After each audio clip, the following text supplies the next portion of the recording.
இம்சை 7. என்ன சொல்லியும் புரிந்து கொள்ளாமல் தன்னை முறைத்தவாறு அவள் பார்த்து கொண்டே இருக்க, அதே நேரம் ஆரவிடம் இருந்து வந்த அழைப்பை ஏற்றவன் அவன் கேட்ட, "இவ நம்ம திட்டத்துக்கு அவசியம் வேணுமா அண்ணா?" என்ற கேள்வியில் குழம்பிப் போனான். "என்ன சொல்ற ஆரவ்? இந்த ஐடியாவ முதல்ல சொன்னவனே நீதான? இப்போ ஏன் இப்படி பேசுற? நான் இவள பத்தி நல்லா விசாரிச்சுட்டு அப்புறமா உங்ககிட்ட சொல்லியிருக்கணும்னு நினைக்கிறேன்னா." எனும்போதே மித்ராவின் குரல் கேட்டது தேவிற்கு. "இந்த ஸ்வீட் நல்லா இருக்கே. இது என்ன சிப்ஸா? கொஞ்சம் குடுங்க. நான் கேட்ட ஜூஸ் எங்க?" என மித்ரா அங்கே இருக்கும் அனைவரையும் வேலை வாங்கிக் கொண்டிருக்க, "இப்போ புரியுதான்னா நான் ஏன் அப்படி சொன்னேன்னு? இவ நம்ம கிட்ட சிக்கல. நம்ம தான் அவகிட்ட சிக்கிட்டோமோன்னு தோணுது." என்றதும், "விடுடா, சின்ன பொண்ணு தானே."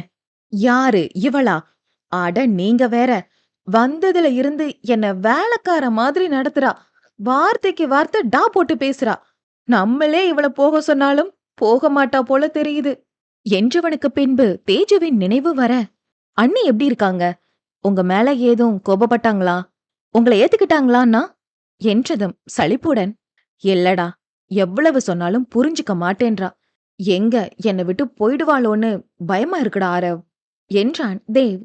"இங்க தண்டத்துக்கு ஒருத்திய கடத்தி வச்சிருக்கோமே, அவள வச்சு ஏதாச்சும் பிளான் பண்ணுவோம். இருங்க வரேன்." என்றவன், "அடியே திண்ணி மூட்டை, இங்க வா" என்றான் அதட்டலுடன். இதைக் கேட்ட தேவிற்குத்தான் தூக்கி வாரி போட்டது. "டேய், என்னடா ஒரு பொண்ண இப்படி பேசிட்டு இருக்க? அவ பொண்ணு. நீங்க வேறண்ணா. இவளெல்லாம் மனுஷியானே டவுட்டா இருக்கு." "டேய், என்னடா ஒரே நாள்ல இப்படி பேசுற? இவகிட்டலாம் 1 மணி நேரம் பேசினாலே இப்படித்தான் பேச முடியும்." என்றவன் மித்ராவிடம் திரும்பி, "உன்னை இப்படி பாத்துக்கிறோமே, அதுக்காக ஒரு உதவி பண்ணு" என்றான். "என்னடா வேணும்? சீக்கிரம் சொல்லித் தொல." என்றதும் அவளை முறைத்தவாறே, "அண்ணனையும் அண்ணியையும் சேர்த்து வைக்க ஏதாவது ஐடியா குடுடி" என்றான். "அவளுக்கு வீக்னஸ் நான் மட்டும்தான். என்னை ஏதாவது பண்ணிடுவேன்னு மிரட்டு. அவ நல்ல பிள்ளையா இருப்பா." என்றவளை முறைத்து பார்த்தவன், "ஏற்கனவே அதத்தான பண்ணிக்கிட்டு இருக்கோம். வேற ஏதாச்சும் சொல்லு" என்றான் கடுப்போடு. தாடையில் ஒற்றை விரலை வைத்து யோசிப்பது போல பாவனை செய்தவள், "உங்க அண்ணன் கிட்ட செல்ஃபி எடுக்கணும்னு கேட்க சொல்லு. ஒத்துக்கிட்டா மித்ரா கிட்ட போன்ல பேச வைக்கிறேன்னு சொல்ல சொல்லு. என்கிட்ட பேசணும்னு அவ கண்டிப்பா ஓகே சொல்லிடுவா" என்றாள். "செல்ஃபியா?" என அவளை கேவலமாக ஒரு லுக்கு விட்டவன், "இதெல்லாம் ஒரு ஐடியாவா? ப்பு" என்றதும் அவனை முறைத்தவள், "எல்லாம் சரியா வரும். எனக்கு அவள பத்தி நல்லா தெரியும். அவ யார்கிட்டயும் நெருக்கமா நின்னு பேசுனது கூட கிடையாது. உங்க அண்ணன க்ளோஸா நின்னு ஒரு செல்ஃபி மட்டும் எடுக்க சொல்லு. இன்னைக்கு நீ வாங்கி கொடுத்த ஸ்நாக்ஸுக்கு இந்த ஐடியாவே ஜாஸ்தி." ம் என்றுவிட்டு கிச்சனுக்குள் சென்று விட்டாள். இவர்களின் பேச்சைக் கேட்ட தேவிற்கு சிரிப்புதான் வந்தது. "கேட்டுச்சா அண்ணா?" "ம் கேட்டுச்சுடா" என்றவன், "சரி, அவகிட்ட பேசி பாக்குறேன்" என்று அழைப்பை துண்டித்தான். பிறகு அறையை நோக்கிச் செல்ல, அங்கு சோகமே உருவான தேஜுவை பார்த்ததும், "இவகிட்ட போய் சும்மா பேசினாலே எரிக்கிற மாதிரி பாப்பா. எப்படி இந்த விஷயத்த கேக்குறது?" என்று சிந்தித்தான். "மித்ரா கிட்ட பேச வைக்கிறேன்னு சொன்னா மேடம் ஒத்துக்கிட்டாலும் ஒத்துக்குவாங்க" என்ற முடிவுடன் அவளை நெருங்கியவன், "அஸ்வினி" என்று அழைக்க, அதில் விழிகளை உயர்த்தி என்ன என்பது போல் பார்த்தாள் அவள். "அஸ்வினி, உன்கிட்ட ஒரு நல்ல டீல் பேசலாம்னு வந்திருக்கேன்" என்றான் அவன். புருவ முடிச்சுக்களுடன் அவனை ஏறிட்டவளிடம், "நீ உன் ஃப்ரெண்டு மித்ரா கிட்ட பேசணும்னா பேசலாம்" என்றதும் தேஜுவின் முகத்தில் அளவற்ற மகிழ்ச்சி வந்தது. சட்டென எழுந்தவள், "கொடுங்க, இப்பவே பேசணும்" என அவனிடம் அலைபேசியை கேட்டாள். அவன் இன்னும் தராததை உணர்ந்ததும் புருவம் இடுங்க அவனை பார்க்க, "வெயிட் வெயிட். இப்போ நீ மித்ரா கிட்ட பேசணும்னா ஏன் கூட க்ளோஸா நின்னு ஒரு செல்ஃபி எடுக்கணும்" என்றவனை பார்த்து கோபமூச்சுகளை இறைத்தவள், "முடியாது" என்றாள். "அதானே, நீ உடனே ஒத்துக்க மாட்டியே" என்றெண்ணியவன், "செல்ஃபி எடுத்தா பேசலாம், இல்லைன்னா இல்ல" என தோளை குலுக்கியவன், "ஓ முடிவுதான். உனக்கு ஓகேன்னு தோணுச்சுன்னா நீ ரெடியாரு. நான் கொஞ்ச நேரம் கழிச்சு வரேன். அழகா ரெடியாகி இருக்கணும்" என கூறிவிட்டு வெளியே சென்றான். இவனோட செல்ஃபி எடுக்கணுமா? அதுவும் க்ளோஸா? முடியவே முடியாது என அழுத்துக் கொண்டவள், பிறகு மித்ராவிடம் பேச ஒரு வாய்ப்பு கிடைத்ததை எண்ணி அகம் மகிழ்ந்தாள். அவளுக்கு அவள் தோழியிடம் இப்போதே பேச வேண்டும் போலிருக்க, ஒரு போட்டோ தானே என எண்ணினாள். குளியலறை சென்று தன்னை சுத்தப்படுத்திக் கொண்டவள் கபோர்டில் உள்ள விதவிதமான ஆடையில் ஒரு அழகிய சிவப்பு வண்ண டிசைனர் புடவை கண்ணில் படவே அதனை எடுத்து அணிந்து கொண்டாள். தன் அழகிய கூந்தலை கிளிப் போட்டு கீழே விரித்து விட்டவள் அமைதியான முகத்துடன் அழகின் மறு உருவமாய் இருந்தாள். அதே நேரம் அவளை காண வந்த தேவ் தன் நவளை புடவைகள் முதன் முதலாக கண்டவனின் விழிகள் அவளை இமைக்காமல் பார்த்தது. ஏதோ ஒன்று குறைவதாக தோன்ற அவளிடம் 1 மினிட் என்றவன் அவளுக்காக வாங்கி வைத்திருந்த நகைப்பெட்டிகளில் ஒன்றை எடுத்து வந்து அவளிடம் நீட்டினான். அதை பார்த்தவள் வேண்டாம் என சொன்னால் அதற்கும் ஏதாவது சொல்வான் என நினைத்து அதை அவனிடம் இருந்து வாங்கி வேண்டா வெறுப்பாக அணிந்து கொண்டாள். இதோ பாருங்க, சொன்ன மாதிரியே மித்ரா கிட்ட என்ன பேச வச்சிடணும், ஏமாத்திட மாட்டீங்களே என்றதும், ஏமாத்தல்லாம் மாட்டேன், இப்ப வா செல்ஃபி எடுத்துக்கலாம் என்றவன் அவளிடம் நெருங்கினான். செல்ஃபி ஸ்டிக்குடன் தன் மொபைலை பொருத்தி ஆன் செய்தவன் அதனை தன் வலது கரத்தினால் உயர்த்தி பிடித்தான். அவனின் நெருக்கத்தில் அவளுக்கு இதயம் படபடவென அடித்துக் கொண்டது. அவள் விலகி நிற்க முயல பட்டென அவள் இடை வளைத்து பிடித்தவனின் கரமோ அவளது வெற்றி இடையில் பதிந்தது. அதில் பதறியவள் அவன் கரத்தை தள்ளிவிட்டு விலகினாள். என்ன பண்றீங்க என முறைத்தவளிடம், நான் தான் ஆல்ரெடி சொல்லிட்டேனே, க்ளோஸா நின்னு செல்ஃபி எடுத்துக்கிட்டா மித்ரா கிட்ட பேசலாம், இல்லைன்னா வேண்டாம், உன் இஷ்டம், நான் ஒன்னும் உன்ன வற்புறுத்தல என்றவனை மூக்கு விடைக்க பார்த்தவள், ஏன் சாருக்கு க்ளோஸா நின்னுதான் எடுக்கணுமா, தள்ளி நின்னு எடுத்தா என்னவா என்றவளிடம், அது ஏன் இஷ்டம், உனக்கு மித்ரா கிட்ட பேசணுமா வேண்டாமா என்றவனை கொலைவெறியுடன் பார்த்தவள் மித்ராவுக்காக பொறுத்து கொண்டு, சரி எடுத்து தொலைங்க என்றாள். இப்படி இல்லம்மா, நல்லா சிரிச்ச மாதிரி இரு என்றவனை பார்த்து என்றாள். அதில் புன்னகைத்தவாறே அவன் நெருங்கி வரவும் 6 அடி ஆண்மகன் தன் அருகில் மிக நெருக்கமாக நிற்கவே மூச்செடுக்கவும் சிரமப்பட்டவளாக இமைகளை தாழ்த்தி நின்றிருந்தாள். அவன் கரமோ அவளை சுற்றி வளைத்து அவள் வெற்றிடையை தீண்ட அவன் விரல் பட்டதும் சிலிர்த்து அடங்கியவள் அவனை விளக்க முடியாது நின்றாள். அவனுக்கோ அவள் இடையை தொட்ட விரல்கள் குறுகுறுப்பை ஏற்படுத்த அந்த அறையின் அமைதியும் அவளுடன் தனித்து இருக்கும் இந்த நிமிடங்களும் அவனுக்கு அவள் மேல் ரசனையை கூட்டியது. குறும்பு சிரிப்புடன் அவள் அருகில் மிக நெருங்கி நின்றவன் அவள் எதிர்பாராத நேரத்தில் அவளது கன்னத்தில் தன் முதல் இதழ் முத்தத்தை பதித்துவிட்டு அதை புகைப்படமாகவும் மாற்றிக்கொண்டான். இதை சற்றும் எதிர்பாராதவள் அவனை அடிக்க முற்படும் முன்னே, என்னைக்கு இது போதும் என்று சத்தமாக கூறியவாறே அறையை விட்டு ஓடியே விட்டான் கிராதகன். தேஜுவோ அவன் முத்தமிட்ட கன்னத்தை கைகள் கொண்டு பரபரவென தேய்த்தாள். ராஸ்கல், திரும்ப வராமலா போயிடுவான், வரட்டும் பாத்துக்கிற என்றவளுக்கு மித்து ஞாபகம் வரவே, அட பாவி, பேச வைக்கிறேன்னு சொல்லிட்டு இப்படி ஓடிட்டானே என்றவளுக்கு ஏமாற்றமும் கோபமாக வந்தது. அறையை விட்டு வெளியே வந்த தேவ் அவளுடன் எடுத்த முதல் புகைப்படத்தை பொக்கிஷமாக மாற்றி வைத்துக் கொள்ள வேண்டும் என எண்ணியவன் அடுத்த கணம் ஆராவிற்கு அழைப்பு விடுத்தான். அழைப்பு ஏற்கப்பட்டதும், மித்ரா என்ன கேட்டாலும் வாங்கி கொடுடா, வறுத்து என்றவன் மெல்லிய புன்னகையுடன் அழைப்பை துண்டித்தான். மறுமுனையில் அலைபேசியை காதில் வைத்திருந்த மித்ராவிற்கு இதை கேட்டதும் கொண்டாட்டமாக இருந்தது. இம்சை 8. ஹாலில் உள்ள சோஃபாவில் அமர்ந்து நடந்த நிகழ்வுகளில் லைத்திருந்தவன் கவனத்தை திருப்பியது அந்த சத்தம். அவன் பங்களாவின் முன்னே ஒரு விலை உயர்ந்த கார் வந்து கிரீச்சிட்டு நிற்க, அதிலிருந்து அவன் தாய் பார்வதியும் தந்தை ஆதித்யனும் சீற்றத்துடன் இறங்கி வருவதை பார்த்தவன் உள்ளம் சற்று பதறித்தான் போனது. என்ன இப்படி சொல்லாம கொள்ளாம திடீர்னு வந்து நிக்கிறாங்க, அடுத்த பிரச்சனை ஆரம்பிச்சிடுச்சா, இவங்க இப்ப என்ன சொல்ல போறாங்களோ என நின்றிருந்தான்.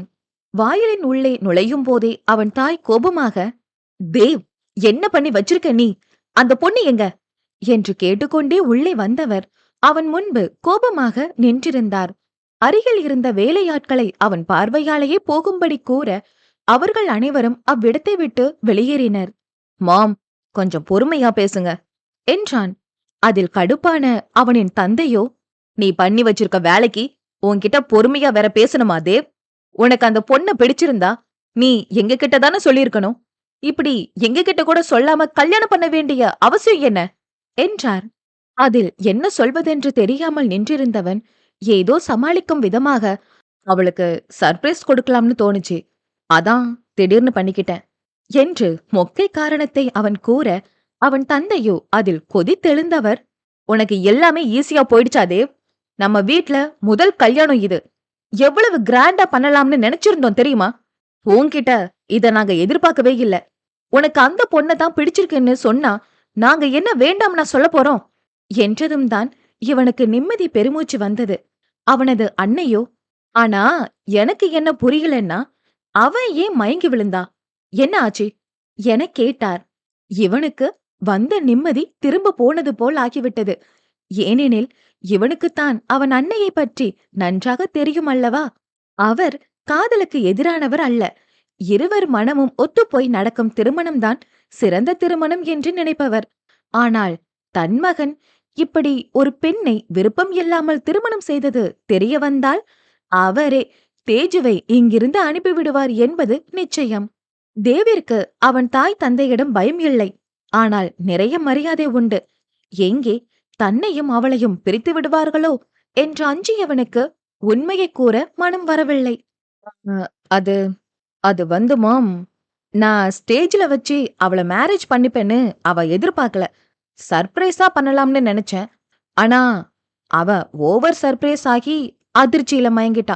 வேற ஒண்ணும் இல்ல" என்றதும் இதற்கும் மேலும் பேச்சை வளர்க்க விரும்பாதவர் தன் மருமகளைக் காணும் ஆர்வத்தில், "ஓ, அப்படியா?" என்றவர், "சரி, நான் போயி ஃபர்ஸ்ட் என் மருமகள பார்க்கணும். அவகிட்ட கல்யாணமே வேண்டாம்னு இருந்த என் பையன எப்படிம்மா லவ் பண்ண வச்சேன்னு கேட்கணும். நீங்க சந்திச்சதுல இருந்து கல்யாணம் வரைக்கும் எல்லாமே தெரிஞ்சுக்கணும் போல இருக்கு. அவகிட்ட கொஞ்ச நேரம் பேசிட்டு வாரேன்" என்று படியேற முயன்ற தன் அன்னையை தடுத்தவன், "இல்லம்மா, இப்போதான் நான் பார்த்துட்டு வந்தேன். அவ தூங்கிக்கிட்டு இருக்கா. நீங்களும் அப்பாவும் ரிஃப்ரெஷ் ஆகிட்டு வாங்களேன். நான் அவள கூப்பிட்டுட்டு வரேன். அப்புறம் ரொம்ப சாரி மாம். நீங்க என்ன சொல்லுவீங்களோன்னு நெனச்சு பயந்துட்டேன். அதான் இப்ப வரைக்கும் உங்ககிட்ட பேச எனக்கு தைரியம் வரல" என்றான் உண்மையான வருத்தத்தோடு. பார்வதியாரோ, "நான் என்னப்பா சொல்லிடப் போறேன்? 30 வயசாகியும் இன்னும் கல்யாணம் பண்ணாம இருக்கேன்னு நானும் உங்க அப்பாவும் எவ்வளவோ வருத்தப்பட்டு இருந்தோம். இப்போ ரொம்ப சந்தோஷம்பா" என்றார். அவன் தந்தையும் அதை ஆமோதிப்பதாக தலையசைத்தார். "சரிப்பா, அவ எழுந்ததும் அவளை என்ன வந்து பார்க்க சொல்லு" என்று கூறிவிட்டு இருவரும் அவர்கள் அறைக்கு சென்று விட்டனர். வேக வேகமாக மாடி ஏறி போனவனுக்கோ பெற்றவர்களைக் கண்டதும் அவளுக்கு முத்தமிட்டு விட்டு சென்றதே மறந்து போயிருந்தது. இப்போது அவள் பார்த்த கோபப் பார்வையில் இவனுக்கோ எல்லாம் நினைவு வர, போச்சுடா, இவகிட்ட இனிமே என்ன சொல்லி அம்மா கிட்ட நல்லபடியா பேச வைக்கிறது? இவ மட்டும் ஏதாவது உளறி வச்சான்னா மொத்தமும் போச்சு என்று எண்ணியவனின் மனதில் ஒரு திட்டம் தோன்ற, ஆராவிற்கு அழைத்து மித்ராவிடம் தன் திட்டத்தைப் பற்றி கூறியதும் அவளும் அப்படியே சொல்வதாக ஒப்புக்கொண்டாள். தேஜுவிடம் சென்று கைபேசியை நீட்டியவன், "இந்தா, மித்ரா பேசுறா" என்றதும் தலை குனிந்து அமர்ந்திருந்தவளோ சட்டென நிமிர்ந்து அவனை பார்த்தாள்.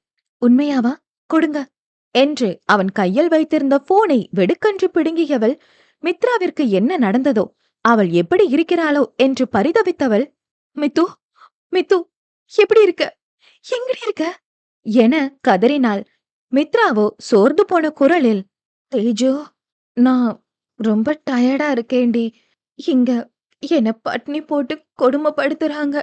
ப்ளீஸ் டி, என்னை எப்படியாவது இவங்க கிட்ட இருந்து கா காப்பாத்து" என்றாள் மிகவும் சோர்வான குரலில்.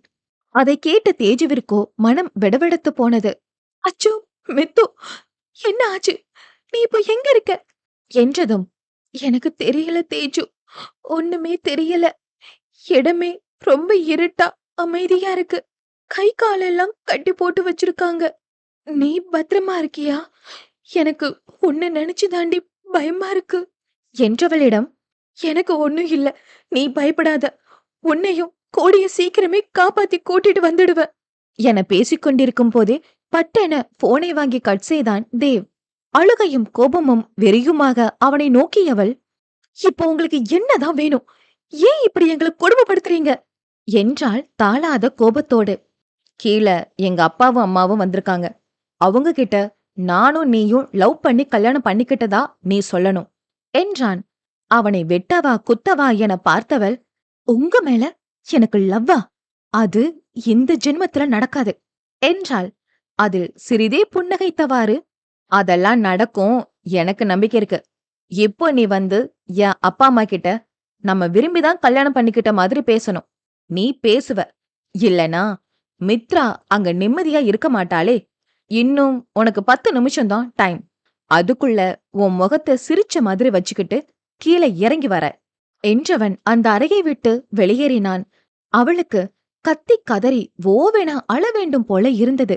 ஒரே நாளில் தன் வாழ்க்கை இப்படி மாறிப்போனதை அவளால் ஏற்றுக்கொள்ளவே முடியவில்லை.